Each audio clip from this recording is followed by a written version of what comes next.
Yung buyer natin last time na pumakyaw ng mga manok natin, bumalik sila at kinuha yung mga bago kong Rhode Island Reds, no. Inubos nila lahat yon, pero nagpatira ako, no, ng mga selections natin. So meron ako dito mga Rhode Island Reds selections, no. Itong tinatawag ko na super selections dahil yung mga selection ko dati is may sinelect pa ako, no? Mas bata, mas maganda yung kulay, no, vintage. Ito yung mga sinasabi ko sa inyo, no, na super selection ko sa ating meat type production na Rhode Island Red, no. Actually, itong mga klaseng Rhode Island Reds na to is dark mahogany. Yan. Kita nyo naman, no, kung kagaano, napakaganda talaga ng mga kulay nito. Mga bata din po to, no. Ito ay nasa mga yung iba dito is 5 months, meron ding 7 months. Ang pinakamatanda dito is 8 months old. Yan, no? So, ito yung tinatawag kong super selection. Yan, sobrang gaganda nito, no? Pero, hindi pa masyadong malakas yung kanilang pangingitlog. Yan. Dahil, bago pa lang sila. Alam nyo ba na yung mga manok natin, no, kapag inalisan natin yan ng mga partners, no, maninibago, maninibago yan, no? Mag-a-adjust yan.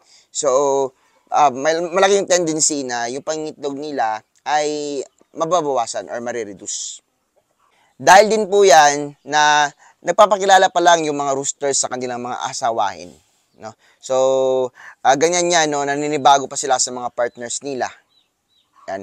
Pero hindi din man tatagal, siguro mga 3 weeks, 1 month, no, doon na magsisimula yung malakas na pangitlog nila. So, sa ngayon, no, meron lang ako ditong 17 heads na hens, no? And meron ako ditong 3 heads of roosters. Yan. So, tignan nyo kung gaano kagaganda. Yan. Super dark, no?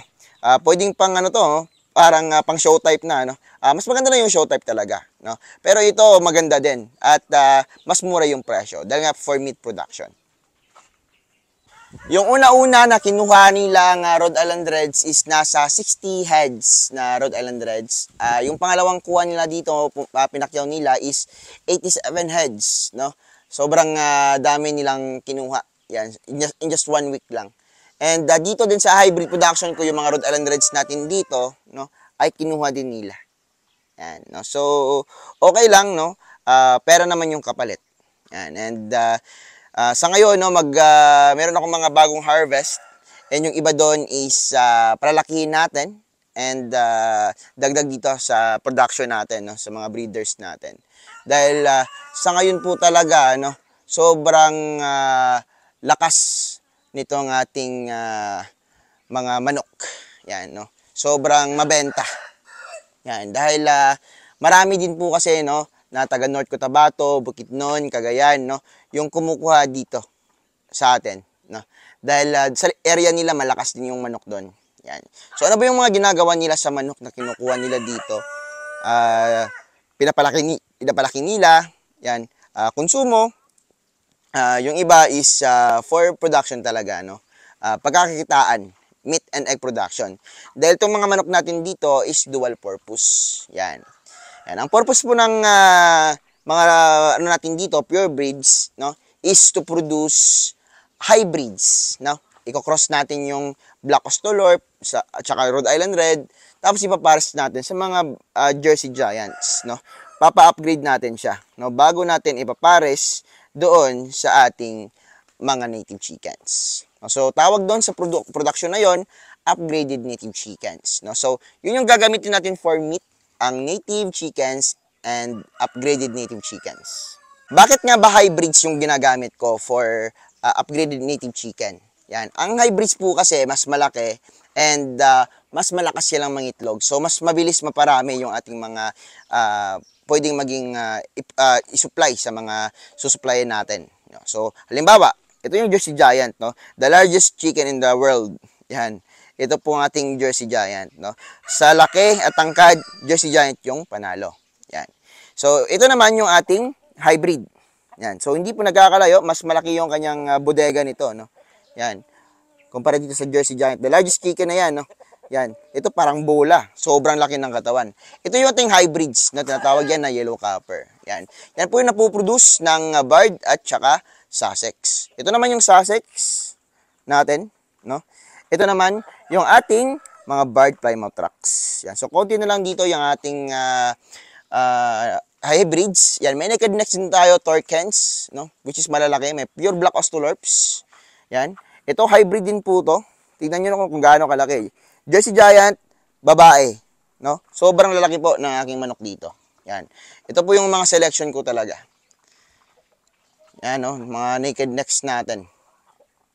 So dito po pala, no? Sa ating production dito sa hybrids, may dinagdag ako dito which is yung Orpington, no? It's not show type Orpington pero tignan nyo naman, no? Yan, bata ba to, no? Hindi pa ito nangingitlog. So ito nangingitlog kong Orpington. So hindi siya show type, no? Meat type lang yan. Ito parang pang show type siya. Yan. Pero for meat production pa rin. Orpington maganda din po yan, no? Pang-upgrade dito sa mga hybrids natin.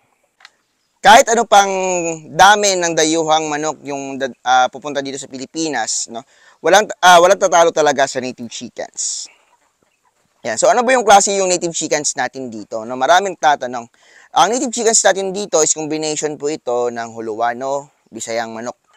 Yan. No, so Bisayang manok, masarap kasi yan dito sa lugar namin, no? Yan yung pinakamasarap na manok dito sa lugar namin. No, may mga darag chickens din naman pero maliit kasi yon. Yan. So yung darag chickens, masarap yung lasa noon, no? Parang katulad sa Bisaya. Yan.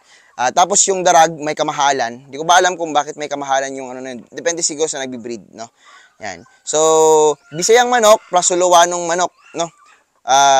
Both native chickens, but malaki lang yung Huluwano. And masarap yung Bisaya. So pinaras ko sila, masarap na malaki, no? So yun yung ating production dito. Yan. So makikita niyo naman, no, kung gaano kalalaki itong mga manok na to.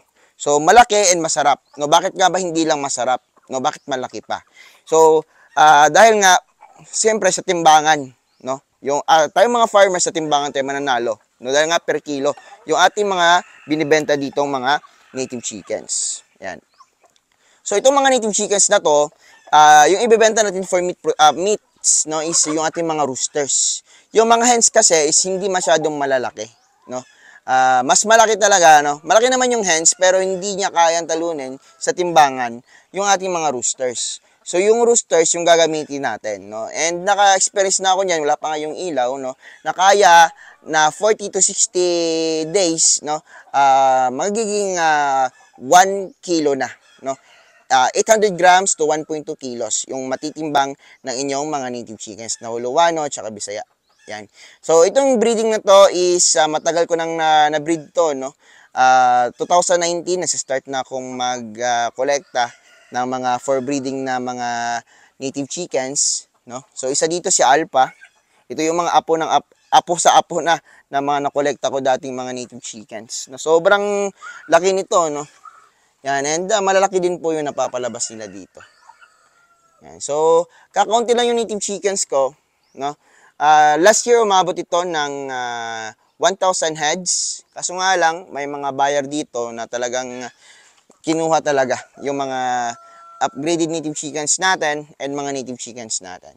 Yan. So ngayon, babawi na naman tayo sa pagpaparami and syempre, no, to produce delicious and healthy meat. Dahil yung ating for meat production or mga anak nito, no, or yung mga anak ng upgraded native chickens natin na for meat, ay papakain din po natin ng mga mais, no? Or mga damo-damo, no? At least mas masarap yung kanyang lasa. Yan. At syempre, hindi lang po sa iba, no, magsusupply tayo, no? Kundi magpapatay din po tayo ng ating restaurant, no? Para mapatikim sa mga gustong tumikim ng healthy, semi-organic, yan, and delicious na pagkain, no? Mas masarap. Yan. At syempre, talagang galing dito sa manukan natin, no? At syempre, yung assurance ko para sa inyo, no, ay masarap and kung kakayanin, no, kakayanin natin yung presyo ng ating yung presyo ng broiler chicken para hindi naman magkalayo, no, for meat production. So, abang-abang na lang mga ka-native, no, dito sa gagawin nating mga projects. So, this is our incubators. Yan, yung incubators po natin, no, medyo madami din po ito, no. Yun, sasama ko yun na incubator. Yan, ito yung incubator ko, 10 to para sa ating mga heritage chicken. So, nag-harvest si Papang kanina, no, at nag-harvest din kami nung last 2 days. So, every 2 to 3 days din po kami, kasi kami naglo-load dito. Kaya every 2 to 3 days din po yung pag-harvest namin. Yan.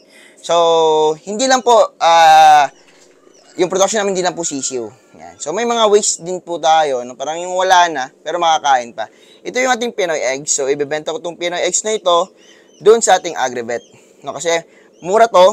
And, ito selection to, no? Nakandle na po yan na talagang pwedeng prito, no? Pwedeng malaga. Yan. So, pang ulam, mas mura to. Yan. So, ito yung mga itlog natin. And, hatchers, no? So, ganoon lang kasimple. Yan. Setter na naman. Yan. So, ganito yung harvest namin, no? Harvest namin to. So, every 2 to 3 days, ganyan yung harvest namin dito. Yan. So, madami yan. Normal na harvest lang po yan. Yan. So, yung mga sisiyo na yan is may-ari na po. Kami nagre-release ng mga sisiyo dito is fully vaccinated na. No? Beyond B1, Gumboro, tsaka infectious bronchitis. Yan. Lasota. Yan. So, ito ding mga manok natin dito is yung ating mga Shamo chickens. No? So, hindi lang po tayo for meat production. Meron din po tayong for collections. Yan. Papakita ko sa inyo. Meron tayo dito si Uno. Yan. So, mga giant chickens ko to. Yan. Mga bigyating manok. At syempre, may kamahalan. Yan. Yan. Si Dos. Yan, sobrang sungit ng itsura. Malalaki yan, no? Good to para pong pang display sa bahay. Yan. Pang show. Pang upgrade sa mga native chickens. Pwede din po to. No, dahil sobra fast grower din po to sila. Pero kailangan ng magandang pakain kung gusto mong fast grower. So, for meat production, broiler na feeds yung ma-advise ko. Ito si 4, no? Yung isa naman, yung dark kanawayon, ito si Tres. Yan, si Tres. So, meron din po tayo dito na dumpo. Yan. Kanawayon. Yellow legs tsaka white legs. So, depende sa buyer kung ano yung gusto nila, no? So, ito for materials to. Meron tayo dito Indio Gigante na 2 months old. Yan. Indio Gigante na pinares sa Dumbo. Dumbo, no? Napakalalaking manok yan, no? Na dito sa Mindanao ginawa. Yan. Meron din tayo dito. Trio to. Yan. Naman si Sasuke. Yan. Tignan niyo po yung likod niya, no? Yan. Venom back. Yan. At naka first meet na siya. So, magpapamate tayo once a day lang, no, para hindi mapagod si Sasuke. Yan. Yun, tumilaok pa. So, dito naman, mga kanawain din natin. Yan. White-legged. 3 yan. No, trio din to. Gaganda. Meron din tayo dito. Ito, 2 pair. Yan. Dark kanawayon. May pula dito and 2 blacks na giants. No? So, halos dito is giants po talaga. Yan. So, short ko muna si Budex Incubator Maker. Yan. So, nag-maintenance siya kanina dito, no, sa ating mga incubators. Yan. Shout muna sa iyo, sir. Meron tayo ditong 4 na itlog, no? 3 dito kay Uno at 1 dito kay Dos. Yan. Ma-hatch to siguro mga 2 days pa. So, what we have here is yung bagong harvest natin. So, kahapon lang to, no? Kahapon lang ng hapon ito nakalagay sa ating brooder. Yan. So, first day pa lang, no? Kita nyo na yung tangkad ng mga sisiyo natin. Yung pula po, no? Yung pula, no? Hindi po yan giants, no? Kundi Rhode Island lang po yan. So, yung edad ng Rhode Island Red natin is nasa, 5 to 7 days na ata. Yan. Pinasama ko lang yan dito, no, para may magturo. Teacher yan siya ng ating mga Shamo. Yan. Shamo natin dito, 3 lang. and super giants. First day pa lang dito sa ating brooder. Yan. So dito naman sa kabila is yung ating, syempre, malalaki na to. Days old, no? To 2 weeks old na giants. Yan, mga anak ni Avatar. So, itong sa kabila, no, anak din po yan ni Avatar. Yan, pero mas bata pa. And yung nakakasala sa incubator, anak din po yun ni Avatar.